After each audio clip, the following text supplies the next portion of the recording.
नमस्कार दोस्तों, हमारे YouTube चैनल पर आपका स्वागत है। इस वीडियो में हम आपको गौतम बुद्ध की एक प्रेरणादायक कहानी सुनाएंगे जो यह सिखाती है कि हमारे कर्मों का फल हमें कब और क्यों भोगना पड़ता है। यह कहानी जीवन के गहरे सत्य और कर्म के महत्व को समझने में हमारी मदद करती है। तो चलिए कहानी शुरू करते हैं। प्राचीन समय की बात है। पुराने मगध राज्य में हरीश नाम का एक युवक रहता था। हरीश एक साधारण किसान था जो अपने परिवार का भरण पोषण करने के लिए दिन रात मेहनत करता था। हालांकि वह जितनी भी मेहनत करता, उसके जीवन में हमेशा कठिनाइयां बनी रहती। उसकी फसल अक्सर बर्बाद हो जाती और वह गरीबी में जीवन व्यतीत करता। हरीश के मन में हमेशा यह सवाल उठता था कि वह इतना परिश्रम करता है, फिर भी उसे सफलता क्यों नहीं मिलती? क्या यह उसके पूर्व जन्म के कर्मों का फल है? वह अक्सर सोचता था कि क्या कभी उसके जीवन में खुशहाली आएगी। एक दिन हरीश को पता चला कि पास के गांव में गौतम बुद्ध का प्रवचन हो रहा है। बुद्ध अपनी ज्ञान और करुणा से लोगों का मार्गदर्शन कर रहे थे। हरीश ने सोचा कि शायद बुद्ध के प्रवचन से उसे अपने प्रश्नों का उत्तर मिल सके।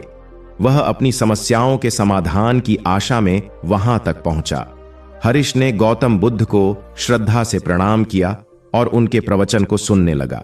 बुद्ध ने अपने उपदेश में कहा, जीवन में हर व्यक्ति को अपने कर्मों का फल अवश्य भोगना पड़ता है। अच्छे कर्मों का फल सुखद होता है और बुरे कर्मों का फल कष्टदायक। लेकिन यह फल हमें तुरंत नहीं मिलता। कभी कभी यह फल आने में समय लगता है, क्योंकि हर चीज का एक सही समय होता है। बुद्ध ने आगे कहा, मनुष्य को अपने कर्मों में धैर्य रखना चाहिए। अच्छे कर्म करते रहना चाहिए, चाहे परिस्थिति कैसी भी हो। यदि हम धैर्यपूर्वक और निष्ठा के साथ अपने कर्तव्यों का पालन करते हैं तो हमें उसका उचित फल अवश्य मिलता है। प्रवचन के बाद हरीश ने गौतम बुद्ध से मिलकर अपने जीवन की कठिनाइयों के बारे में बताया और पूछा, गुरुवर, मैं अपने जीवन में इतनी मेहनत करता हूं, फिर भी मुझे उसका फल क्यों नहीं मिलता? क्या यह मेरे पिछले जन्म के कर्मों का परिणाम है? बुद्ध ने मुस्कुराते हुए उत्तर दिया, बेटा, तुम्हारे प्रश्न का उत्तर तुम्हारे धैर्य और निरंतरता में छिपा है। कभी कभी हमें अपने अच्छे कर्मों का फल तुरंत नहीं मिलता, क्योंकि हर फल के पकने का एक समय होता है। तुम्हें अपने कर्मों में विश्वास रखना होगा और धैर्यपूर्वक प्रतीक्षा करनी होगी। गौतम बुद्ध ने हरीश को एक कहानी सुनाते हुए कहा, एक बार की बात है, एक पेड़ पर एक पक्षी रहता था। वह पक्षी प्रतिदिन अपने घोंसले के लिए तिनके इकट्ठा करता था, लेकिन हर बार तेज हवा आकर उसके घोंसले को बर्बाद कर देती थी। फिर भी पक्षी ने हिम्मत नहीं हारी और अपना काम जारी रखा।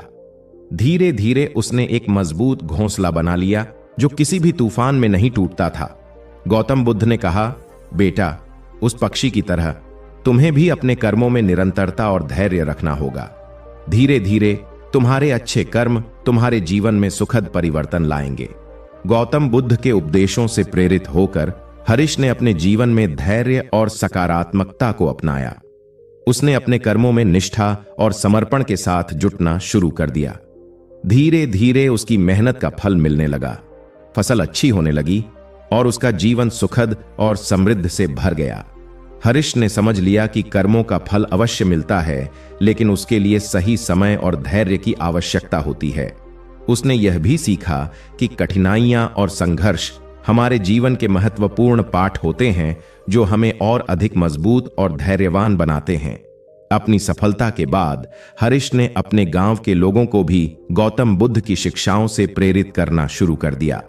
वह लोगों को अच्छे कर्म करने और धैर्य रखने की शिक्षा देने लगा। उसके प्रयासों से गांव में खुशहाली और समृद्धि आ गई। दोस्तों, हरीश की यह कहानी हमें यह सिखाती है कि जीवन में हमारे कर्म ही हमारे भविष्य का निर्माण करते हैं। अच्छे कर्म का फल हमेशा सुखद होता है, लेकिन उसके लिए धैर्य और सही समय की प्रतीक्षा करनी होती है।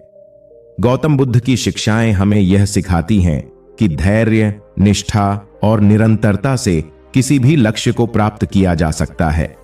यदि आपको यह कहानी प्रेरणादायक लगी हो तो इसे लाइक करें, शेयर करें और हमारे YouTube चैनल को सब्सक्राइब करें। धन्यवाद।